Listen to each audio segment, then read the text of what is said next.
كل الأرض فراشا والسماء আমি যদি গ্রেপ্তার ঘুম কিংবা খুনের শিকার হইতাম আমলে আমাদের মতো ভাই অবশ্যই আমার পরিবারকে খবর দিতেন।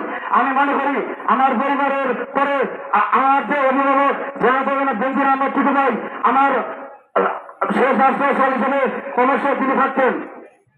সেই লক্ষ্যে এই টিটু ভাই কালীহাতিতে নেতৃত্ব দেওয়ার পর থেকে আপনারা দেখেছেন এই কালীহাতি যারা বিএনপি করেন কি পরিমাণ নিপীড়ন নির্যাতিত হয়েছে। সে আমাদের কর্মীদের পাশে এমন ভাবে দাঁড়িয়েছে, আমরা সাহস পেয়েছি। একটা লোক যদি এই আওয়ামী শাসনের পুলিশ বাহিনী দিয়ে গ্রেপ্তার হয়েছে তার জামিনের ব্যবস্থা টিটু ভাই করে দিয়েছে, এবং কি জেলে যারা থাকতো তাদেরকে জেলের ভিতরে খোঁজখবর নিয়েছেন, এবং তাদেরকে পরিবার শেখ হাসিনা জেলে গেছে আর পরিবারেও বাড়িতে বাড়িতে গিয়ে খোঁজখবর নিয়েছে। আপনারা অবশ্যই বুঝতে পারছেন যে ব্যক্তিকে ঢাকা বিভাগের দায়িত্ব পালন করে সে ব্যক্তিকে অবশ্যই দল সিদ্ধান্ত নিবে, তাকে অবশ্যই নমিনেশন দিবে। তাই আপনারা শুরু করি।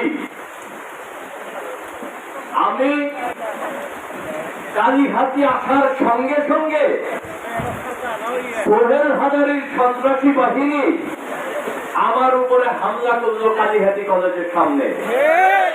আমার গাড়িটা ভাঙচুর করে দিল,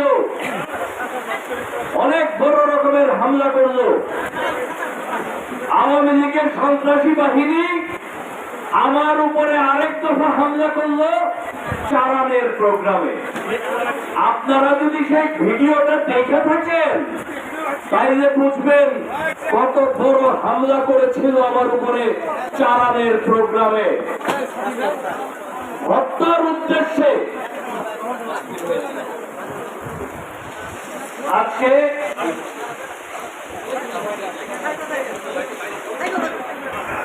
আমরা এতই দুর্যোগ মোকাবেলা করে এসেছি, এতই জুলুম নির্যাতন মোকাবেলা করে এসেছি, ঝড় বৃষ্টি আমাদেরকে কাবু করতে পারে।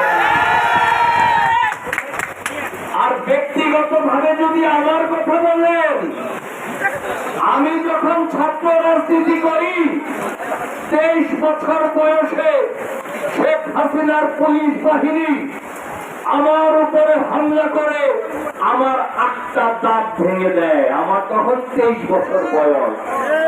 এই জন্য আমাকে দাবিয়ে রাখতে পারে নাই, গ্রেফতার করেছে, 48টা মামলার জামিন করে বের হয়েছি, রিমান্ডে জুলুম নির্যাতন সহ্য করেছি, দাবিয়ে রাখতে পারে নাই।